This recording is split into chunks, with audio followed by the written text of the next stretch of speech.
Right, so yes, I'll probably be repeating a little bit of the information that we've heard this morning and in the past couple of days, but I guess it doesn't hurt to sort of reiterate some of the important information and the concerns that we have, I guess.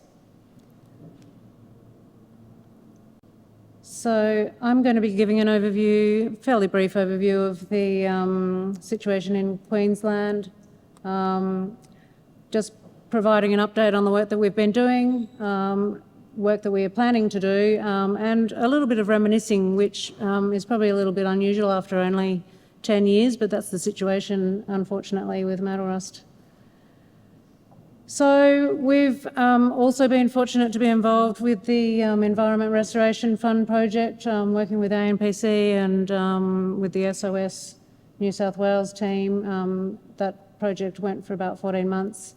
Which allowed us to get out and start collecting Myrtaceae as well. And we also had a tiny little bucket of money from an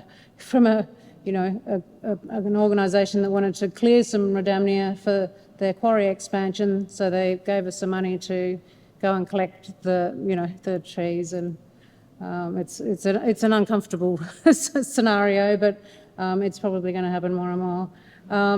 There's also these two species, Gossia gonoclada and Lanwebbia blackhole ranger, also being managed by a couple of other groups as well. So for the collections, same as what's just been discussed, we've been collecting leaf samples for genetic testing, sending them to the Botanic Gardens in Sydney. So combining our samples with the New South Wales batches, collecting germplasm for conservation collections, and ultimately expanding our nursery stock so that we can do path testing for susceptibility as well. So obviously the importance of the collections is to assess the genetic diversity of species within and between populations across different geographic locations, to compare disease tolerance information, to identify patterns, and at this stage, it's to basically rescue species before it's too late, while we work out our options, basically.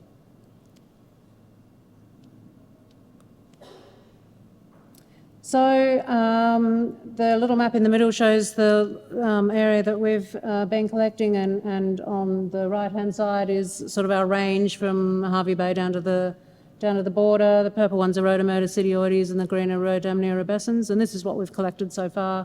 It doesn't really show how many places we've been to where we've collected nothing because there wasn't anything there anymore. We get all of our information from the Queensland Herbarium database, iNaturalist, Atlas of Living Australia, and just our own sort of records and information.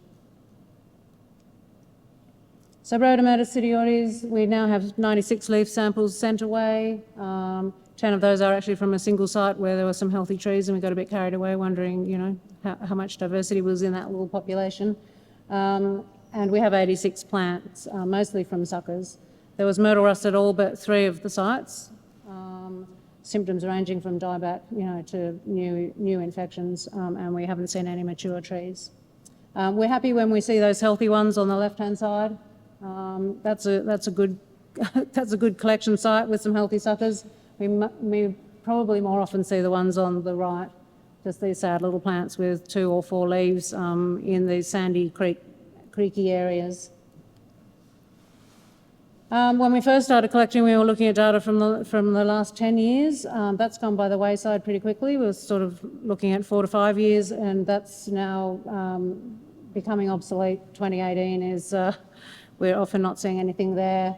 This picture shows a site that was where there were healthy trees in 2018, and when we went back there last year, there was nothing there except dead trees and bracken and snakes. And we didn't actually go up. We had to crawl up a really steep bank on the side of a busy road to have a look for suckers, and it was really hot, and we just went, nah, we'll go back there later. So we rely on much more recent data, and iNaturalist is actually improving. There's reputable people on there reporting stuff now, so we can count on that now. So Giblin, south of Brisbane, is an area where we've got 2 sites where we've found really healthy trees. They're only tiny. The biggest tree is probably 2 metres. but it's really nice to see these lush green little leaves. So we'll be monitoring them, and they have fruit. It's a fairly dry kind of area, so it's really interesting to see what the genetics shows and what happens with them. Whether they've just avoided myrtle rust spores, we don't actually know. Rhodamnia rubescens, we thought this was going to be easier to collect. It hasn't turned out that way. We've got 53 leaf samples so far. We haven't been to as many sites, just based on funding really. They're much harder to grow, so we're relying on cuttings mostly, but they're very difficult to strike, and we've recently found that winter is preferable, so we should be out there now collecting. There's myrtle rust at most sites, and there are still some mature trees. Some are so big that we can't actually reach any leaves for sampling. But generally this is what we see, these straggly sort of branches with bits of dieback all over them, and still myrtle rust, as you can see on that little twiggy one there. New little leaves, but still myrtle rust on that. And again, the one on the left is an area where we surveyed many years ago with healthy rhodamnias, but we're just seeing sticks now. The one in the middle was a strange little tree that was sort of looking healthy, but it had myrtle rust on it, and when I went back to take some leaves a month later, they were just dead on the ends there. And again, we see a lot in sort of these creek beds, and then they get smashed by flooding as well. And they put out these little, some of these are suckers, some of them were just little epicomic shoots. Maybe a little seedling there, but they've all got myrtle rust all over them, so a little bit sad. But we have just organised a new project. We've formed a collaboration with the Department of Environment and Science, Queensland, which is fantastic. So this is for the next 2 years, so that'll allow us to continue this work and move into looking at other species. So this is part of their threatened species program, and we're really happy to be now involved, and Angela's here. So that's been pretty exciting for us, because we thought everything was coming to an end extremely quickly. So the first thing to do was to work out priority lists, which is not easy. This was our top 10, and it's a little bit of a muddle of species. And we have to consider lots of things like, how many are there going to be, where are they going to be, how endangered are they, how difficult are they to get to, etc. So we can continue with our same 2 species, add in a few more Rhodamyrtaceae and Rhodamnias. Some of these are being looked at by other people, so we need to talk to a lot of people and work out what's going on in different areas, etc., and just start communicating a lot more, networking more, and talking to groups about what's been happening already. And these are some with conservation plans already, so obviously the ones that we've just talked about, Rhodamnia maydeniana is being collected in New South Wales, and we need to do some of that as well. Gossia gonoclada is looked after by Logan Council south of Brisbane. That's been endangered for a while, and they've been looking after that one for a while, pre-myrtle rust. Then Webbia Black Hole Range is now being collected by Sunshine Coast Council, so we'll work in with these guys.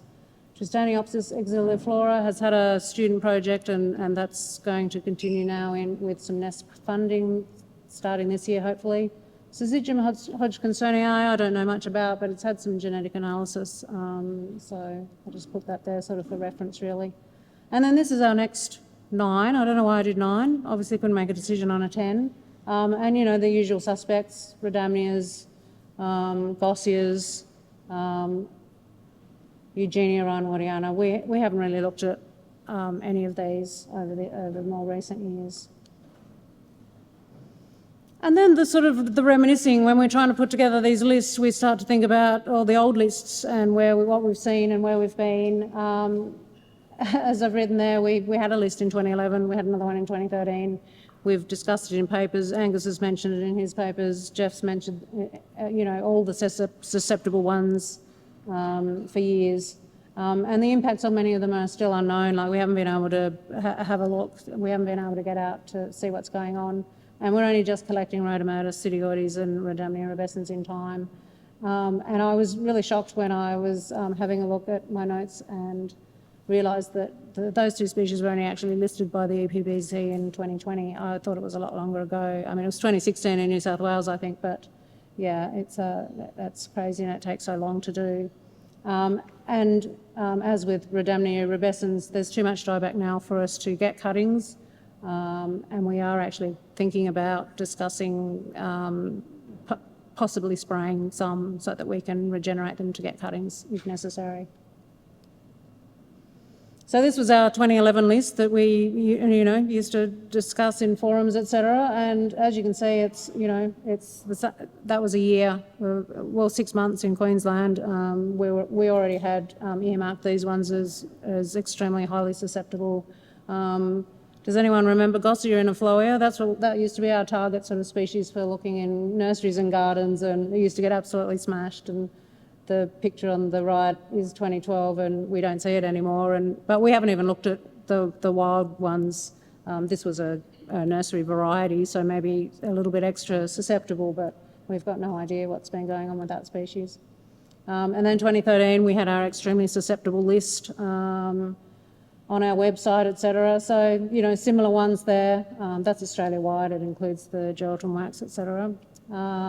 We got one wrong. Lenwebia black hole range we said was relatively tolerant, so maybe we'd only seen 2 of them or something. But it just goes to show that we've sort of known for a long time that these things were in trouble. I was also surprised to dig up these Myrtaceae photos. The one on the bottom is actually from February 2011, which is only 2 months after myrtle rust supposedly arrived in Queensland, and there's dead leaves on that Tallabudgera Valley one. And 10 months later, spores all over those ones at the Gold Coast Botanic Gardens. Same with the Rhodamnia rubescens. This is 2 years after it arrived in Australia, just getting smashed, trying to put out these tiny little leaves and then ending up with these just tiny twigs and teeny tiny little leaves and just covered in myrtle rust. So, the writing was on the wall 10 years ago. Decospermum humili, we haven't looked at that in Queensland at all. That was 2011, 1 year after myrtle rust arrived in the country. Rhodamnia angustifolia, this was in our front yard, absolutely covered in myrtle rust. It killed it in about a year. We haven't looked at these. They were extremely endangered back then. There's a tiny population in central Queensland. We haven't looked at them, but reports are that there's no myrtle rust. But, we'd like to at least collect some material. So what would be different if we'd have looked 5 or 10 years ago? We actually don't know if we'd have started collecting then. Have we already lost genetic data? We have no idea. Is that important? And are the remaining populations the more tolerant ones? That's sort of a question that we've been asking, especially for Rhodamia, where we do find these little, bigger than a sucker plants. Are they surviving, or is it just that they've avoided the 3 conditions that you need, spores, humidity and new flush, basically. It's not all bad. We get to go to really nice places. So we do get to go into some really beautiful rainforest, creeky areas.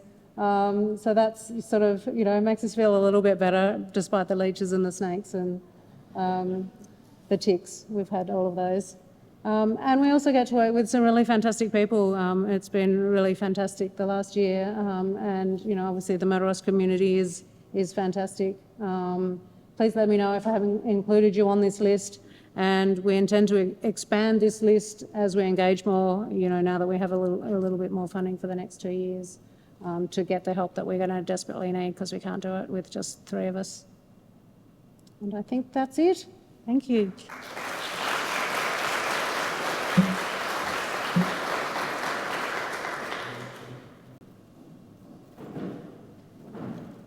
A couple of questions. Angus.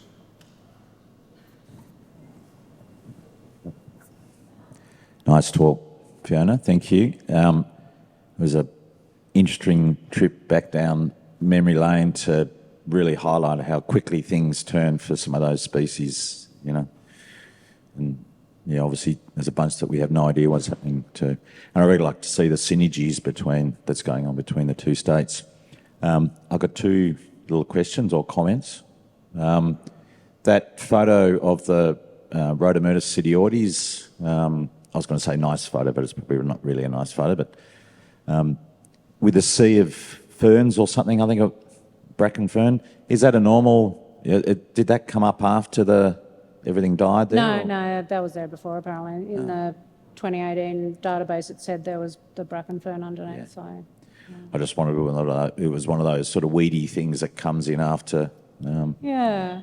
Well, I mean, possibly it moved in more and encroached into the area where those trees were, so, yeah. The other question or comment was about you got some funding from Quarry Company or something. And from memory, I think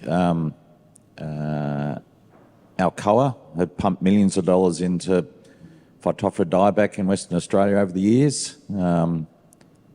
Western Australians can correct me if I'm wrong. Is that an avenue for us to be looking at in this space, even though it might feel a little bit Yeah, it's uncomfortable? an uncomfortable juxtaposition, isn't it? I mean, yes, we couldn't turn it down. And all these companies do their environmental impact assessments, and then they're required to fork out some money. And it's a bit of a worry when you think that this could be happening 100 times, that they just are clearing the rhodamnias and handing over some money to someone. I mean, this is the first one that we've had, and it was only $20,000, which kept us going for, lots of trips. But yeah, you wouldn't like to see it happening a lot, would you? But yeah, I think hopefully when we start engaging more with councils, which we haven't done intentionally because you really can't cope with once you start getting feedback. Yeah, I think they probably needs to be part of the process with, main roads, etc. Yeah, I mean, instead of adopt a highway, adopt an iconic Australian rainforest tree. Yeah, and I don't know what they do with with the funding. I don't know what they do normally. Who knows? I saw a report recently where it mentioned Rhodamnia rubescens, but it was suggested that it wasn't going to be an impact. So I think I just got a tick to proceed with no financial requirements. So I don't know how long that piece of string is. I've got no idea. Yeah, we need to maybe talk to somebody in that area that knows a bit more.